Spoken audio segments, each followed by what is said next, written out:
Okay, good morning, good afternoon, good evening, my friends, wherever you are. It gives me great pleasure to welcome you all to this Lessons Learned by our friend, Michael. This has been a long time coming. Michael, congrats on your PMP exam success. How does it feel to be a PMP boss?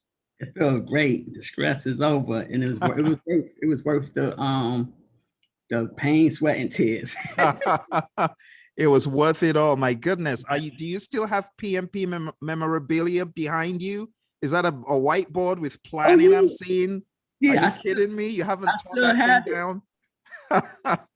Oh no, no, it's funny. My wife would say, "Are you still looking at that board?" I said, "Yes." Oh my goodness, you're one of those sticklers for PMBOK, and that's a good thing. That's why you're where you are today.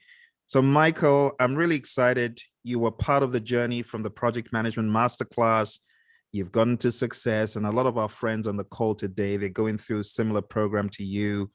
And of course, we're here to celebrate your success, but most importantly, we're here to learn why did you want to do it and how did you do it. So let's start by talking, why did you want PMP? I know you're out in New York where there's a lot of business and stuff, but is that why you wanted to do it? Is it so competitive that it permeated your business, or why?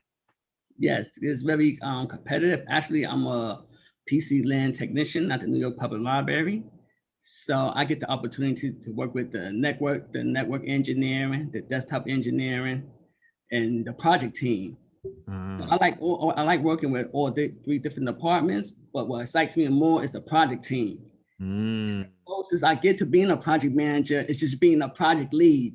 So I'm actually doing yeah, low level project management where I want to get up there to do the high level. So and a yeah. lot in my IT department, it's more like a functional organization. Okay. So there's really not IT really don't have an IT department. So they have a different, totally different PMO, but it's not related to IT. So we just get the opportunity to just work along with them, or just be a project lead. So that's why I want to actually start applying to be a Mm. project. Good deal. That explains everything. So let's talk about how you found out about Praizion, because you were on our project management masterclass course. And we're just wondering, how did you find out about that and how did you come on the bandwagon with that? Well, actually, my whole life story is a book in the making. I actually started the book. How I came upon you. I used to have. I'm saying used to because I just went through a transplant to get rid of my sickle cell. Oh, I wow. used to have sickle cell anemia, so I used to constantly get sick in the hospital. So I'm laying in bed, and I actually failed my first exam in 2019 because I Wow. actually took an advanced certification in project management. So I thought I knew everything about PMP. I said, "Oh, I work with along with the project team. I got my advanced certification. I don't need no training." And I also had a book which I never used. It was called a reader guide, but Mm, it was so much that I'm not really like a person to sit down to just read a book. So I started reading. I just drifted off. So I took exam. I fell miserably. So then I was in the hospital one day, and I was just on YouTube videos, and I came across your videos, mm. and you caught my attention. I started watching. I said, "Wow, this guy is awesome. He's a PMP genius." And I also remember watching a YouTube video, and you was like, "There you have it, the all 49 process. What type of maniac would go through all 49 process?" Oh dear, I think I know what video that is. There are a number of them. That is funny. Wow. So I was following you for a while, and I keep saying to myself, "I'm going to take it. I'm going to take it. I'm going to take it." But like I said, I had being that I work a full time job, and also I'm dealing with my own health issue at the same at Mm, the time. wow. That I was Wow. constantly being sick in the hospital, Wow. being Yeah. in a crisis. So that's why I said, "You know what? I'm tired of being sick," and that's why I just took the opportunity of my to have a stem cell transplant. My brother was my donor. But it Wow. was high risk. I said, me dealing with sickle cell is high risk too. So I just went and I did it, and it was successful. And I told myself, if I make it out this transplant alive, I'm going to take Phil's training and Wow. pass this PMP course. Oh my goodness. That is heavy, bro. That's heavy And stuff. also, my colleague Marie is on the call too. She actually was doing PMP training, and she had told me about a course she was thinking about taking. I said, no, you gotta do Phil. You gotta do my buddy Phil. He's a PMP. What's her name? Marie Lucien.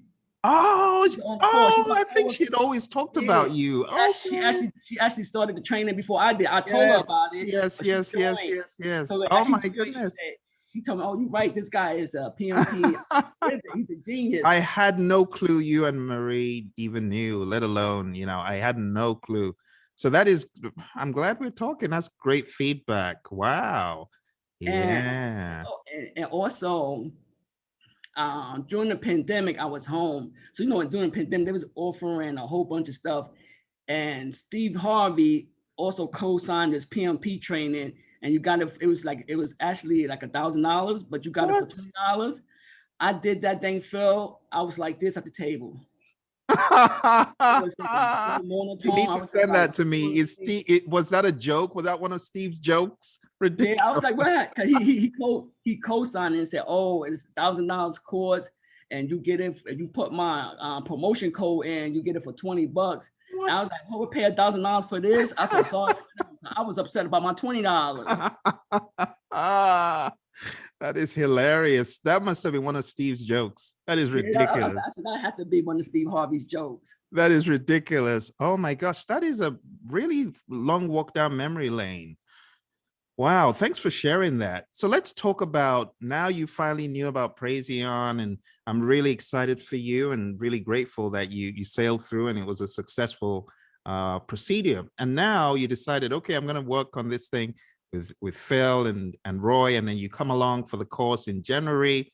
How did you find the training? Because we were in training for several weeks. So some of our friends, like our friend Brock, we go through like back-to-back days, but you folks kind of had it like Saturday, Wednesday, which kind of eases off the gas a little bit and gives you breathing space to kind of recover, and then we dunk you back in on Saturday. So it was Saturday, Wednesday, was it Saturday, Thursday? One of those, wasn't it? Yeah, it was Wednesday and Saturday, and that also worked out in my favor because I also opened up a recording studio too during the pandemic. So I had too much. I actually had too much on my plate. So Wednesday and Saturday was worked in my favor. And when I was at lunch, I made sure I took a lunch break on like 1 o'clock or 1 p.m. lunch break, and I put not disturb on my phone and on my office. So I get my training in.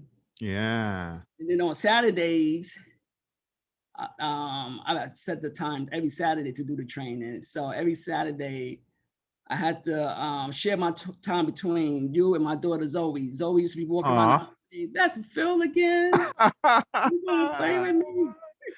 Those are pictures. Did she draw those? How cute in the background, those trees. Yeah, she drew those pictures. She actually put in a room. She actually got her own whiteboard. So she, I tell her like, oh, what is this? A project charter? And I make her ask me, what's a project charter? And they were able to explain it effectively. I said, okay, I got it. But if I'm like stuttering or not saying what I'm supposed to, I said, okay, I need more practice. So and my wife was coming up in another room, in the kitchen, and she said, what are you doing? She said, I want to be a PMP boss like Daddy. Oh my goodness, that is hilarious. Wow, you gotta get them when they're young, Yeah, you gotta get them while they're young. And also I got my I talk about you so much.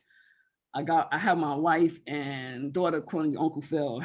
Wow, that is funny. Oh my gosh. Well, tell them I appreciate their being great stakeholders and encouraging you and motivating you. But let's go to your Kool-Aid. Let's get that Kool-Aid thing up and let's begin talking about your Kool-Aid so that folks can see the Kool-Aid you drank. So can we get that up here, Michael? Okay, let me see. And there we go. And a shout out to all our friends who are here. So Brock, Carolyn, Celeste, I'm glad you could join. Kylie, Marie, Peter, really glad you could join because it was a short notice, and Solange, awesome. So let's jump in.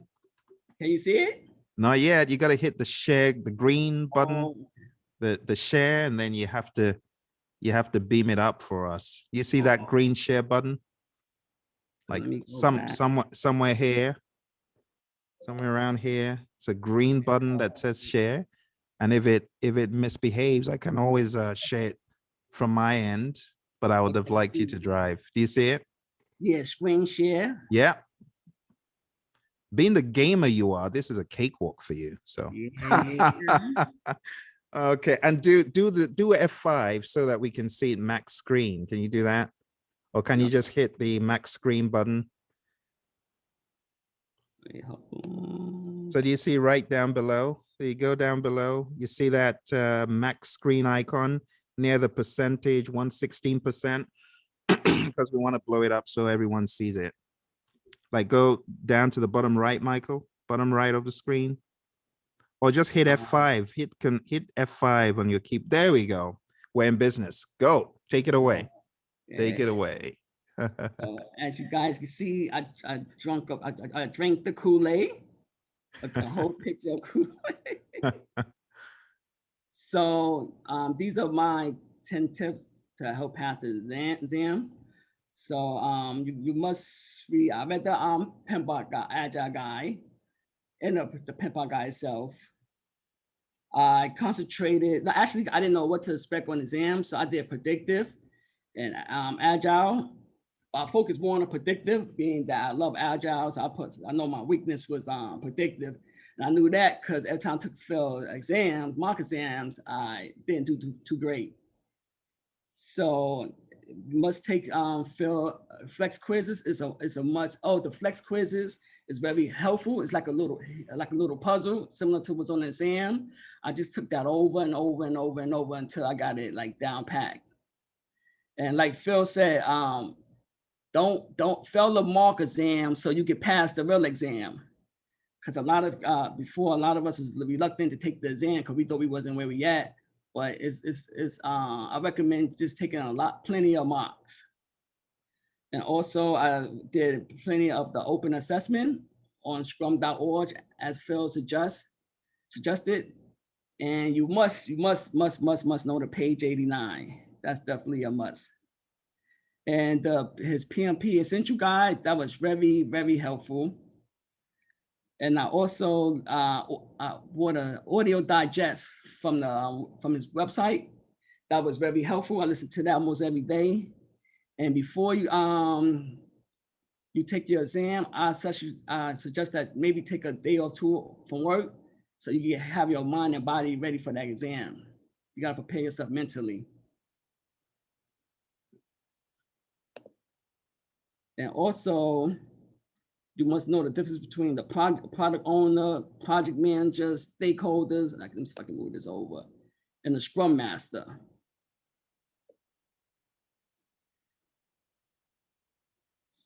Can you hear me, Phil? Hello? I'm here, Michael. I just let you take it away. Okay. We can see it. We hear you loud and clear, and we see it. Yep.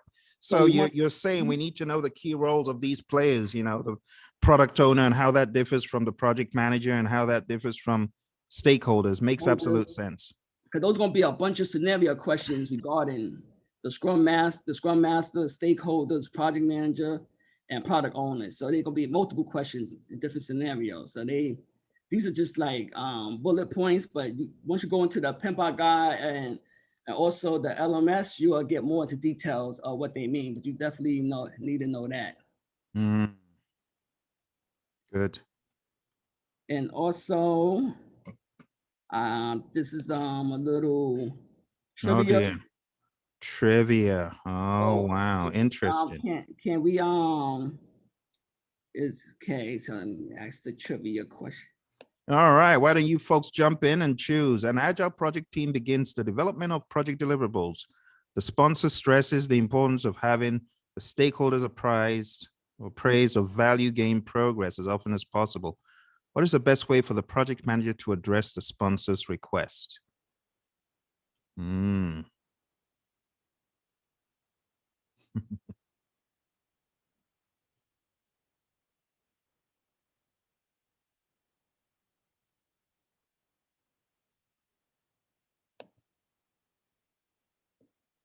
Yeah, so far only one person answer.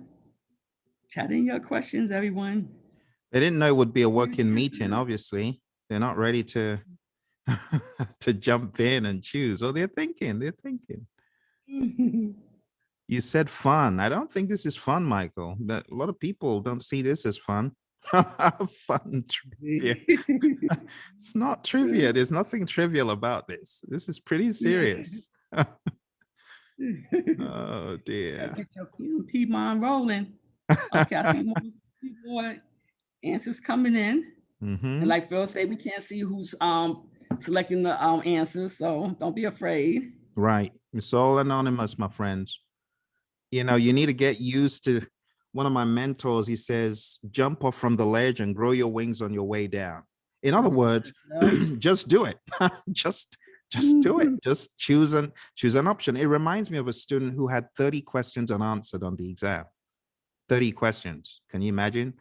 And Wow. yeah, and that student actually did not succeed because those questions were they're low hanging fruit. In my mind, you got 30 questions and you've only got like 5 minutes left. Just go C, C, C, C, C, or B, B. Just whatever you do, just select something.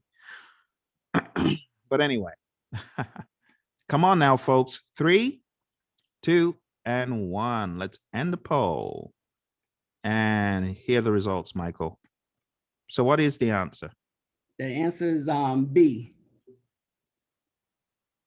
That sounds right. Yes. So why? Let's take a look at why it couldn't be any of the other ones. So first of all, value stream mapping is not something you do to show value gain progress, right? And then the last one says co-locate the stakeholders with team members. Well, that's probably not what you want to do, like in close proximity, but they're in the vicinity. They're just not in that dedicated area. And even if they were, it will not be for the reason of giving them an idea of progress. No, it will actually be a disturbance. And when you take a look at perform the earned value analysis on a daily basis, no, not in the world of Agile. that is not how we roll in Agile. So you just want to go back to the Agile manifesto, the principles. Working product is a primary measure of progress. Demonstrate the product at the end of each iteration. So that's a good one. So on the exam, can one expect questions of this nature, this type? Yes, they can. And they will definitely see a lot of questions like that. And also if you on your free time, you guys can also go to page 55 in the Agile guide, and they talk more about demonstrate of the product at the end of each iteration. So yeah. So page 55 in the Agile 55. Good, good call. Good call. So for those friends that have not read the Agile Practice Guide, page 50 forward, those of you, my friends, who have your exam coming up next week, focus on page 50 and PMI speak for all of these Scrum ceremonies because they have it in their own way. And then look in the Agile Practice Guide for the roles. Very important. Great stuff, Michael. Yeah, all and also I'm going to read something from 55. Actually said, to elaborate on the answer, it says teams complete the features usually in the form of a user story. The team periodically demonstrate working product. The owner sees the demonstration, accept or decline user stories. So it's in an iteration-based Agile, the team demonstrate all complete work and the items in the end of each iteration. And flow-based Agile, the team demonstrate complete work when it's time to do so.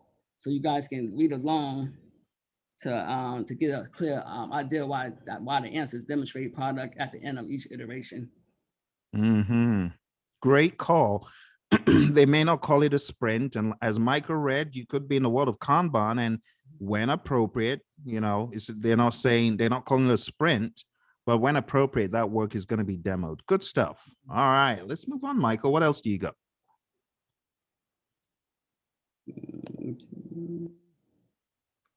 Okay, page 55. So another one. All right, this is one of Phil's specials. You can read it, Phil. Let's relaunch the poll. So we'll give folks a minute and 12 seconds for this one.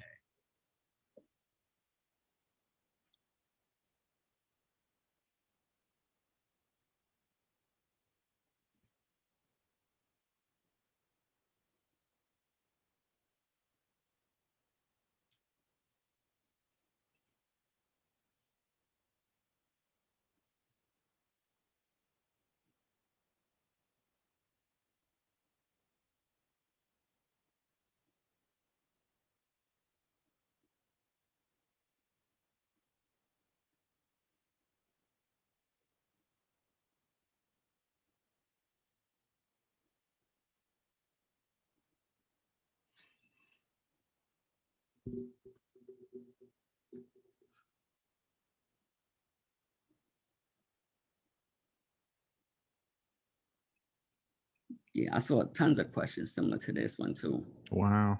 Exam. And honestly, if you don't read it carefully, you know, it's very easy to get these wrong. You got to read every word and every sentence. Yeah, a couple of questions. I actually about to pick the wrong one, and I was like, "Not today, Pimpy. Not today. Getting me, Pimpy." Oh dear. All right. 3, 2, and 1. Let's end the poll and share the results. So if you read this while doing an iteration, you'll get it wrong. Because if it says while doing an iteration, that's in the middle of a sprint, right? But this says while doing iteration planning. So this is really code for sprint planning. You got to remember that this is sprint planning. So during sprint planning, you could read it like that. The team determines the next highest priority item in the backlog will take too long to complete in the current sprint. So the sprint that you're about to do, right, or the sprint you're working on, the work that you want to earnestly begin, you realize, oh, no, this is going to take too long to complete. It will be foolish to go ahead and do it. You cannot lengthen the sprint end date, right? Because the sprints are all uniform. 2 weeks, 2 weeks, 2 weeks, not 2 weeks, 3 weeks, 10 weeks. No, not like that. And then it says review the priorities with the product owner. It is what it is. No matter what you do, you cannot get that work done. So that work needs to be broken down further. But it's not something that you're going to do today. The most sensible thing to do, you just put it back into the product backlog. It's that simple, right? Add additional resources. That's not how we roll in Agile. In Agile, we've got our team. We know the team size. PMI advocates 3 to 9. We're not adding any more. It is what it is. So the correct answer is indeed, Michael. You want to reveal it? Yes, is A. Put the item back into the backlog. Is the answer. There you go. And let's see. Yep. So I'm going to read the correct answer is to place the item into the backlog. Placing the item into the backlog and then we prioritize it for a future sprint is the best course of action. Adding resource or people, extending the sprint and date is not compatible with Agile approaches. Reviewing priorities with the product owner should occur at the next sprint planning meeting.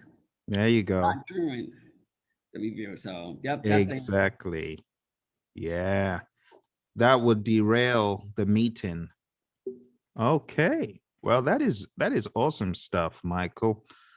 So I think now is a great time for our friends to begin getting some additional value. Speaking of value, we want you to begin either unmuting yourself and asking a question, or we want you to put it in the chat. Okay. So why don't you go ahead and ask any questions that you've got? But as you begin putting your questions in the queue, I'm going to be asking my questions. So, Michael, let's talk about how you mastered process, how you mastered business, agile. Any tip you can give folks on the call who are still trying to come to terms with people, process, business, agile, hybrid, predictive? Yeah, I actually when I did the people, process, and business, I actually went to the LMS, and you have everything subdivided. People, I think it's called Agile Turbo.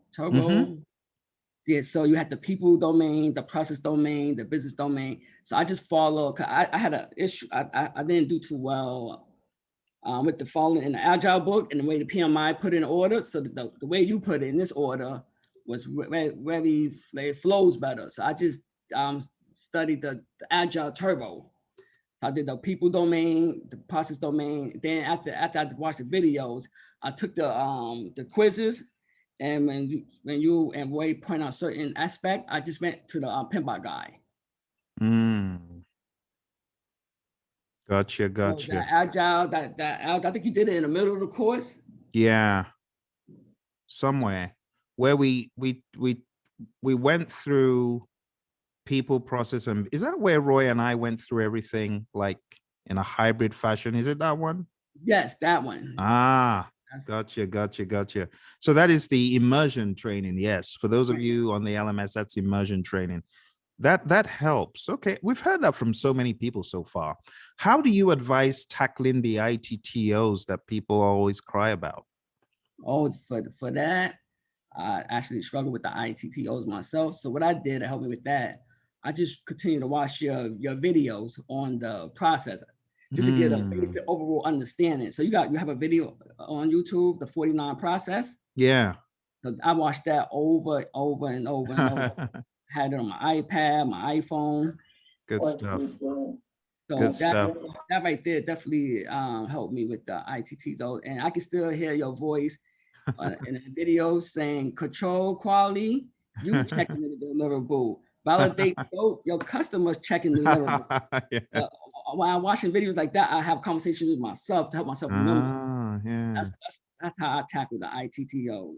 That's good to know. What about the knowledge areas? The knowledge, actually the knowledge area, same thing with your videos, and also this is what I did with this well, my whiteboard. Wow. Can you see my whiteboard? Yeah. Wow. Actually, this Good is the stuff. initiating right here, initiating.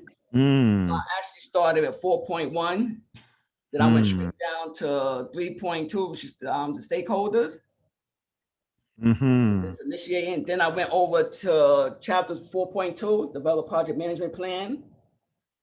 Then as you see, I Yeah. linked that with this, the create breakdown structure. And I started at Yeah. 5.1, 5.2, 5.3.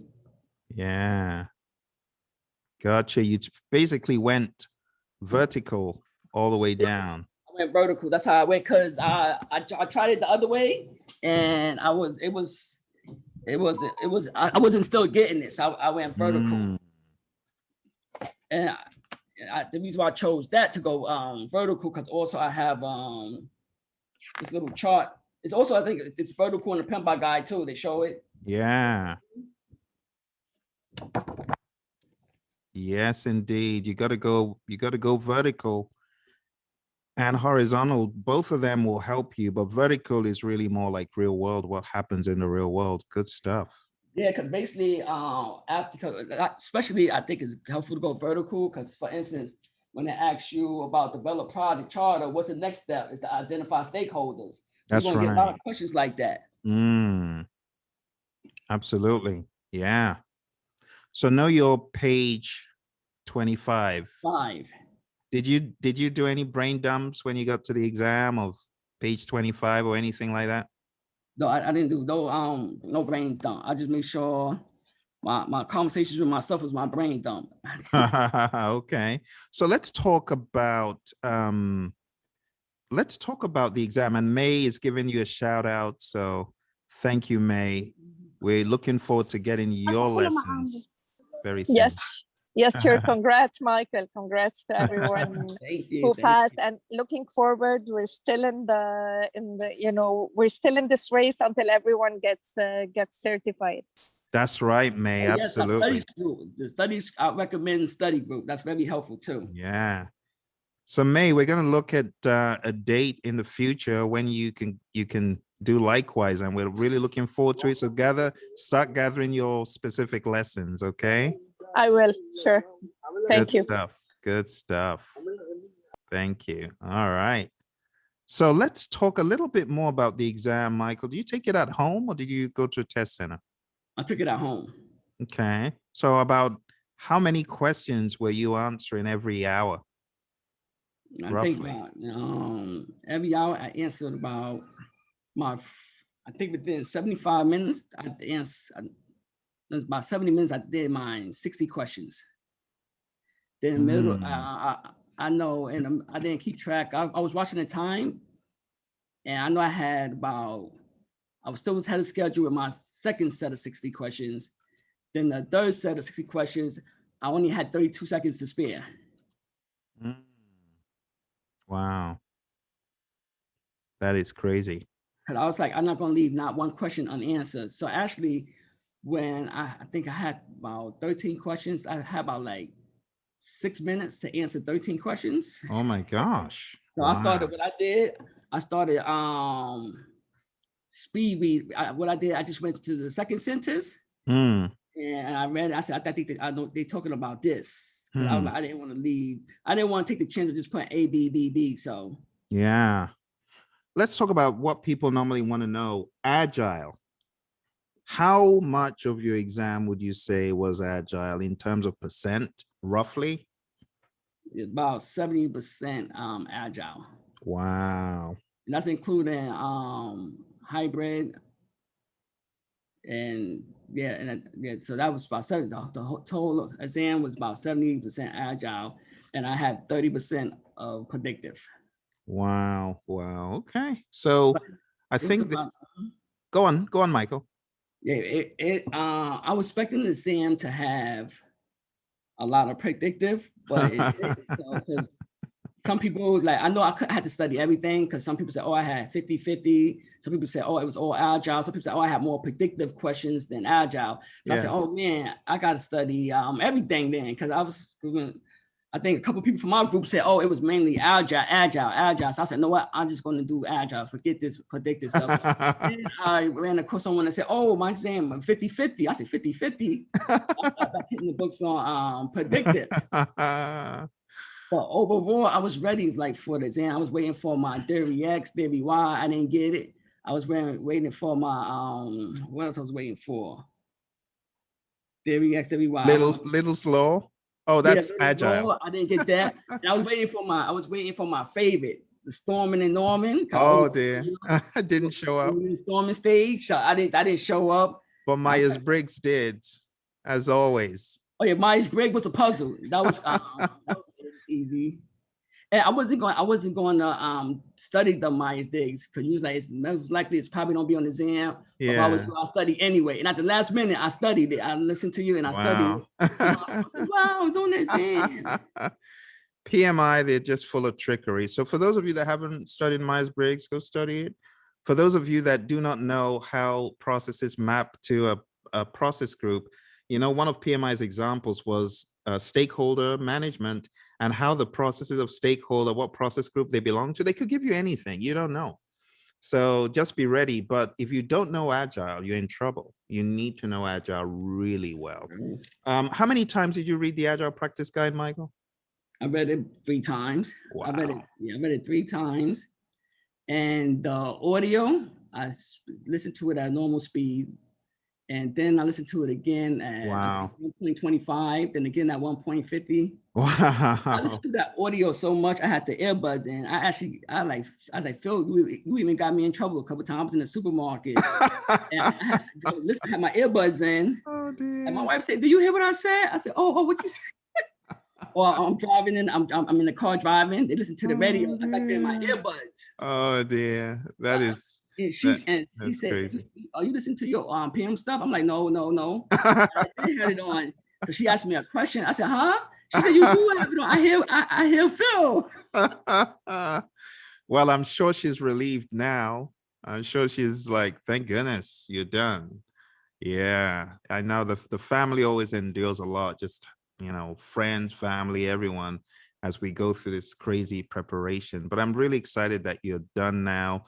I would like our friends to ask any questions and unmute so that we can round up here, and I'll let you go on your merry way with your weekend if there are no additional queries. Any questions or concerns that you want our friend to answer? Let's go to our FAQs and see if there's anything we haven't already addressed, Michael. So, this one. Did you read the PMBOK guide? Yes. Okay. This right here, this is my PMBOK guide Bible. When you say go to section 5.5 or 6.8, this right here, my iPad. That is funny. I go. That is hilarious. Okay. Yeah, it's like the good book of project management, isn't it? How many hours did you study daily? I'll put 4 hours in a day. Wow. 4 hours. Another question here. How many additional books do I need? Well, you already know the answer that I have for that. Don't give Jeff more money. Jeff Bezos has enough money. Don't give him more by buying stuff off Amazon. So you read the PMBOK guide. You had our slides. you had the slides that Roy put together, you had the essentials book, you had the immersion slides. In hindsight, don't you think you had like more than enough with that pretty packet? Yes. Actually, I looked at your project PMP essential at the last minute. I wish I would looked at it earlier. Ah, I was typing up my own slides, right? I was typing up my own slides. wow. Then when I finally clicked on your slide, I said, "Oh my gosh, I give myself extra work." But that's the process. You went through the process and it helped you learn. So that's a good thing. That project management essential, that's going to Yeah. help a lot on the exam. Yeah. We hear that a lot. We hear And when I that. saw questions like burn down chart, burn up chart, information radiator, I didn't even have to finish reading the whole sentence. I already knew what the answer was. So some Wow. Nice. questions I knew right away. I also knew what was my pre-exam questions because I was like, what is this? I never seen this before. And then I have to remind myself not to get caught up in those questions because Yeah. I get mad, beat myself up for not knowing every answer. So I'll be like, no, let me Yeah. just move on. And I Yeah. was doing my exam. This is how I was in my exam. I was just knocking stuff out, zipping through it. When I got questions that I didn't know, I was like this. So then the prompter said, "Oh, can you move back? I can't see you." That is hilarious. Oh dear. Oh my goodness. But Wow. honestly, I can tell you the honest truth. It's a whole bunch of stuff out there regarding PM. And when I did like start like looking at other stuff, all it did is just it confused me. And I said, you know Yeah. what? I said I paid money for this elementary training. Let me just stick to There you one go. thing. And not all question writers are the same because some of the stuff I went to, it was I forget what site it was. It actually was one of those free courses. Yeah, And yeah, yeah. go to the guy. I went to the guy. It was nothing related to. I went to it said go to page 5 point section, and I went to that section. It wasn't even there.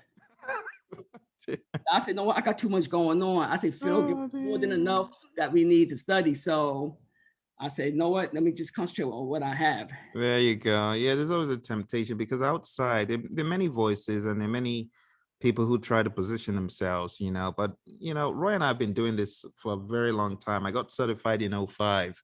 So a lot of stuff people are teaching for this exam outside of what we present. I just shake my head. I'm like, why are you training point of total assumption? Seriously?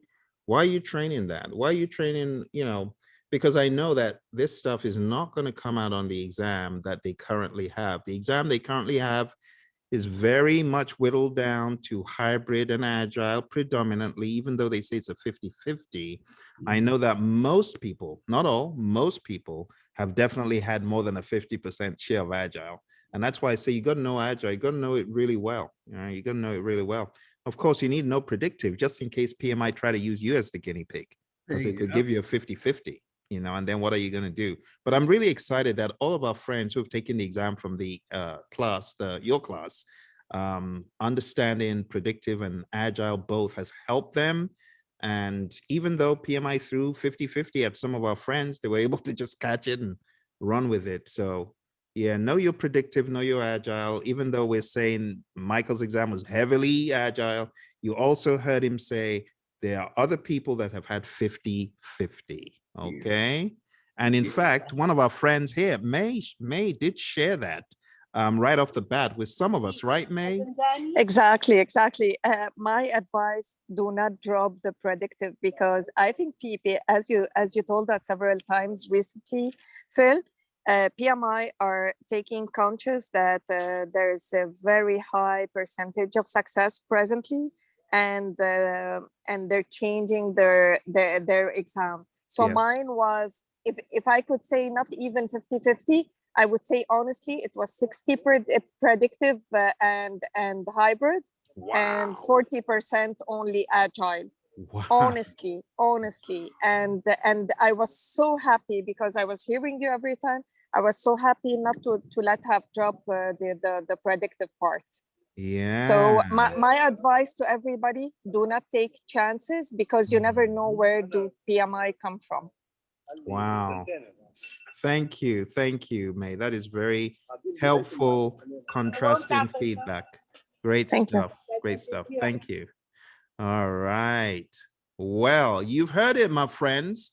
Our buddy Michael has told you what he saw in the mouth of the dragon. You heard from our friend May. This was totally unsolicited. I didn't ask May to come because I know she's already a PMP, but she did to help you, to warn you. Hey, you might just very well get a dose of predictive, so beware. Okay. Like, Any further questions? Like when I saw a question on fast tracking and like crashing, I said, oh, those are my predictive questions. And a couple of the fast tracking I saw. Oh, actually, I had a question on the power interest grid, the grid. Mm. And you know how I remember the power interest grid, Phil? Yeah. For my power interest grid, you know how they got high power and Yeah. high interest is monitor Yeah. close. So I replaced the high power with hot stakeholder. So I said, if Mm. it's a hot stakeholder and she's Okay. high interest, I'm going to manage her close. If it's a stakeholder with high power and low interest, I'm just going to keep satisfied. That's how I do stuff. Yeah. Don't Yeah, forget you what have Michael is talking about. Remember, you got the power, you got the interest. You got to remember things like this. These are predictive things, MK, and you got an M at the other end and a K, and the K that stands for keep satisfied, keep informed, right? Monitor, and then manage close. You got to remember these things. That's what he's trying to tell you. You got to remember them because you could very well get him on the test. You could still get him on the test. All right. So don't get all comfortable. I know Agile is very prominent for some people, but we want balance. So just be aware of that. All right. Okay. So Carolyn, Celeste, Kylie, Marie, Maureen, I'm glad you could make it. May, thank you for coming. Peter, Solange, Tamika. If you folks don't have any further questions, I want to hold you back from having a great weekend and enjoying the good weather outside. So are there any final questions or concerns? Going once, going twice. I also want to share this. Wow, you got that. Since I'm not a project manager, I must act like I'm a project manager. I must come from a project manager world. So I have just to read on the train, so I can get so I can just have a clear understanding of what it is to be a PM. Wow. Wow. Thanks for getting that, Michael. I had no idea that you had that comic. So can you show it one more time? Because a lot of people don't know that I have a project management comic. And was it fun to read? Yeah, it was fun to read. Yeah, it was fun to read. Oh dear. So that comic, it's one of a kind. You don't have a lot of comics that teach you PMBOK guide, but that comic is a project management comic. Highly advise it. And thank you for the information. All right. Well, you folks go back and study, Michael. Enjoy your freedom and tell your daughter and your wife that Uncle Phil said hi to them. And I hope you have a wonderful weekend free of anything PMP for once. My goodness, free. Okay. Well, you folks take care, and Michael will be playing this for our other friends to watch. And thank you very much for contributing to the body of knowledge of the PMP exam. You take care. Take care. Thank you. Bye, everyone. Thank you very much.